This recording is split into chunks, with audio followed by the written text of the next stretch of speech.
Kindly sit down.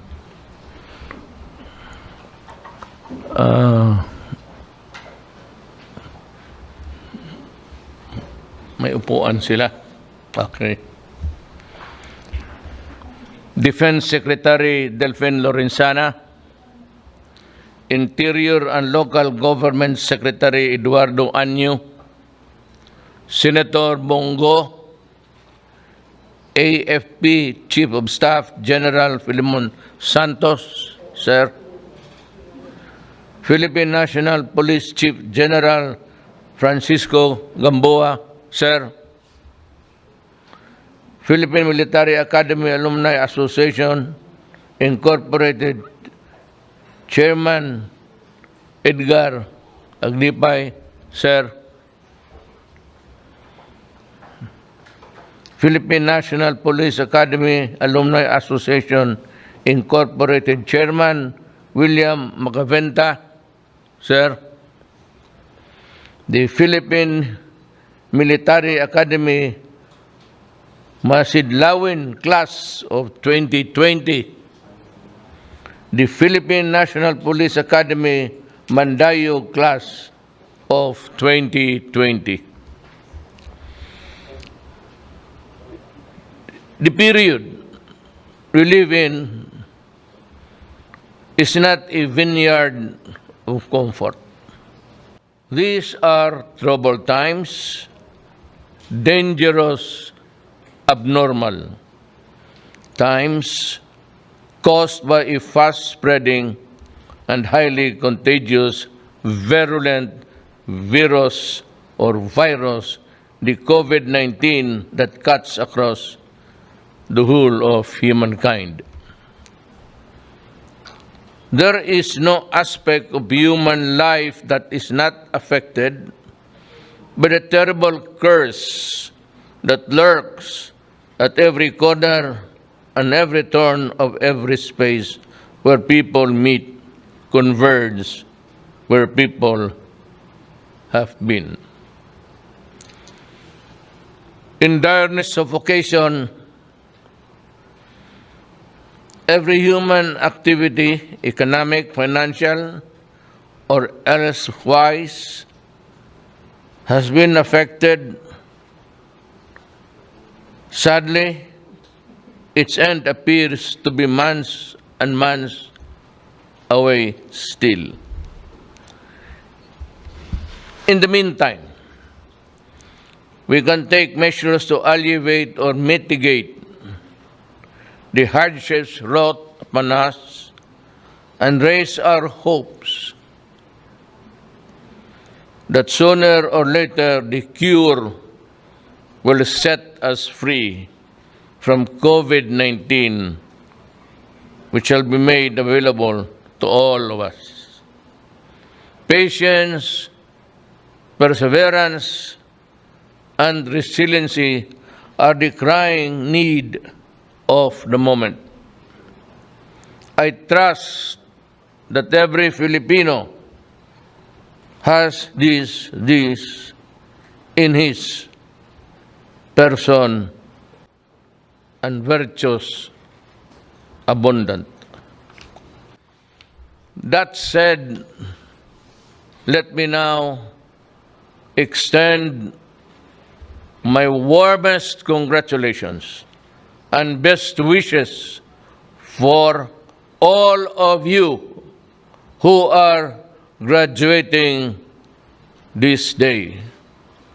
I give you my salute. Napakahusay ninyo. Hurdling both the police and being a soldier requires everything. Let not COVID-19 dampen the joy and pride that you must be yours after going through grueling years of study and rigorous training within the classroom walls and the perimeters of the parade grounds of your alma mater. I can feel the pride that is in you resulting from what you have accomplished. But believe me when I say that prouder still are your parents and loved ones, because what you have become, indeed resplendent in your uniforms, in your paragons of manhood, with all its connotations, officers and gentlemen. All of you owe your parents so much. That is why I consider this special day as theirs, as much as it is yours. This day belongs to you both. I am really very happy for you tonight. I share your exhilaration. And I'm confident that I will have soldiers, the finest from our military schools and police graduates, that you will be there to secure the Republic for all time. All of you owe your parents so much, and that is why I said you should be, I am sure you'll find a way to be together, even at a distance, just to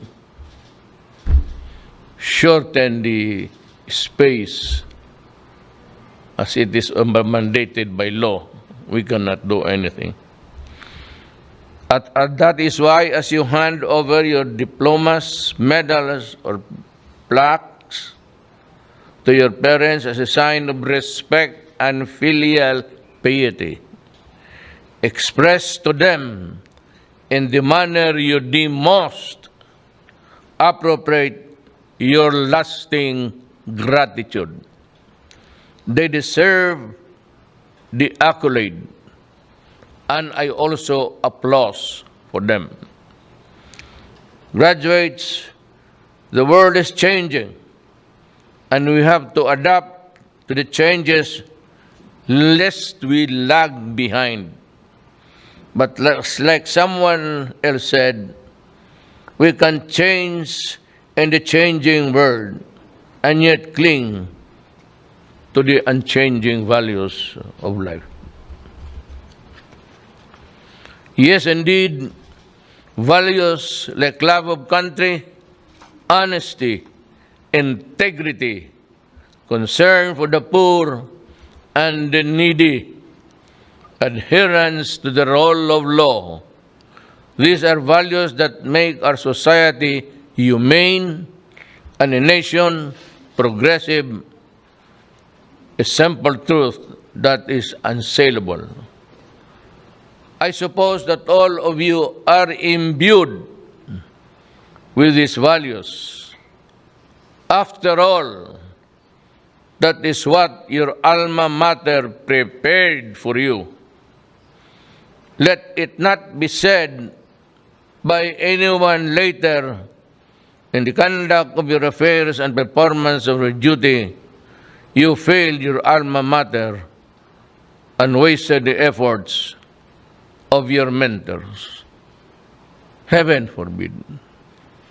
Sana, wag naman. For indeed, that would be very sad. Keep that in mind always. The eyes of the Filipino, your fellow alumni, and your alma mater are upon you wherever you may be. By your conduct, your alma mater shall be judged. So also shall be your fellow alumni be similarly treated. Finally, let me end this question which I once heard. It goes thus: if those who are tasked with the maintenance of peace and order and the protection of public and private property do not do their mandate, or worse, commit what that is which they are called upon to prevent or guard against. Again, I said, the question be, what then? Sinong tutulong ng bayan? Who will carry the liberty? Who will carry our independence? Who will carry the constitutional duty of due process, fair play? These are the things which you have to worry. For after all, your Magna Carta, and for all of us, is the Constitution of the Republic of the Philippines. Remain true to that sacred document and remain, as ever, loyal to the Filipino flag. Graduates, there is both a question and a challenge that beg of a response. Your response. Think it over. You have all the time to do that. Thereafter, act accordingly. Once again, my soldiers, my policemen, the soldiers of the Republic and the policemen of this government, mabuhay kayong lahat. At sinasabi ko, saludo ako sa inyo. And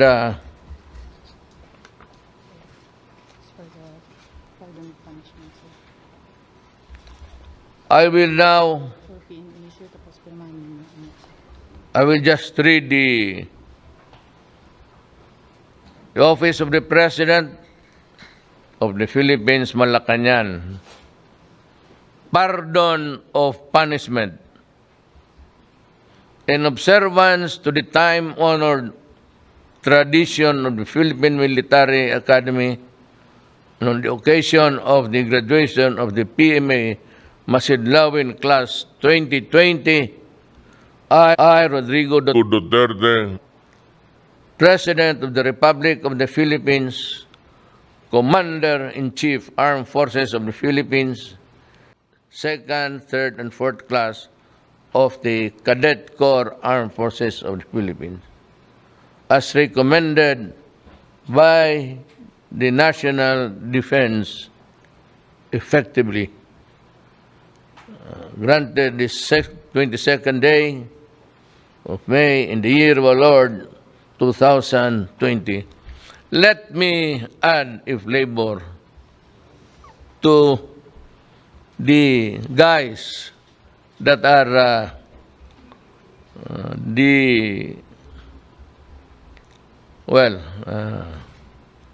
maybe you do more for the country. This is just a challenge. The following certificates from the Office of the President were awarded to the recipients in the program earlier this afternoon.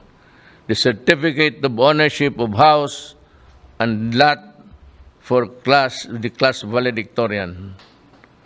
A house and lot, 2 million from the Vista Land Company of Manny Villar. Now, let's go to the pardon. Second Lieutenant Gemalin Diocares Sugi, Philippine Army. Fire Inspector Leanne Banico Palermo, Bureau of Prisons. And I'm sorry, these are the beneficiaries of the house and lot. So, puro babae.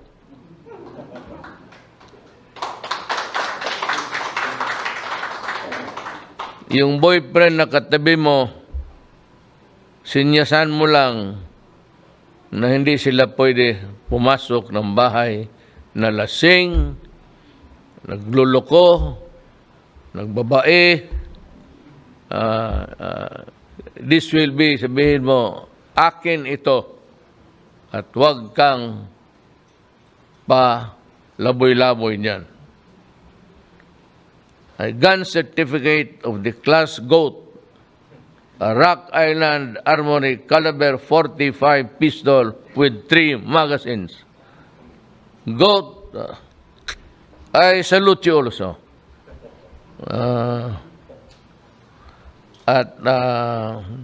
Ang sunod, Second Lieutenant Rexelwin Joan Olivo Ison, Philippine Army, and Police Lieutenant Al-Shadat Hassan Abdurajak.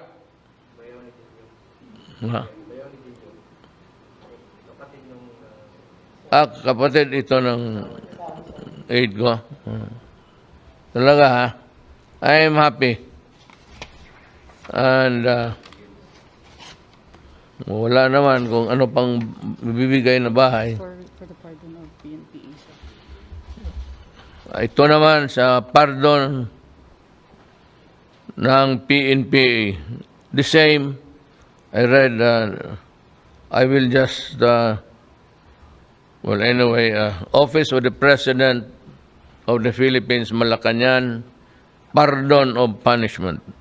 In observance of the time-honored tradition of the Philippine National Police on the occasion of the graduation of the PNPA Mandayo Class 2020, I, Rodrigo Duterte, President of the Republic of the Philippines, hereby pardon all outstanding punishments of the Cadet Corps of the Philippine National Police Academy, as recommended by the Secretary of Interior and local government effectively. Today, granted this 22nd day of May in the year of our Lord, 2021.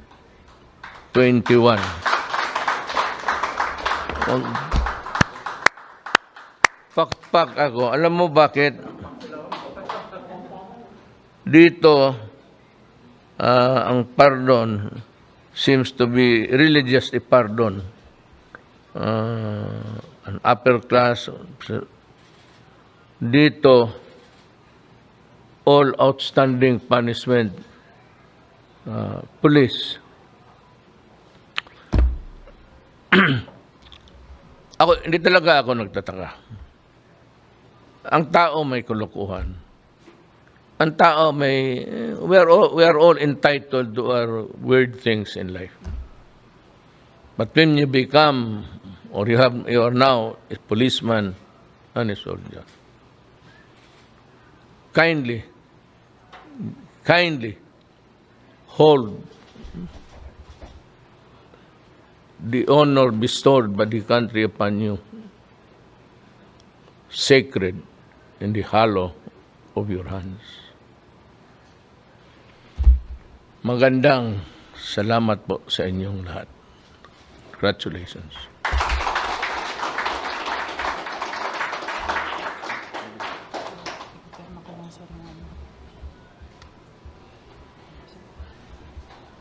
And I sign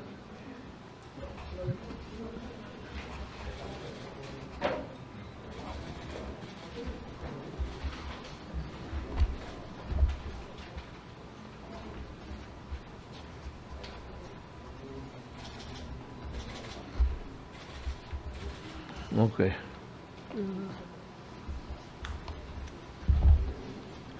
Lahat ng kasalanan. Oh, marami yan. Thank you.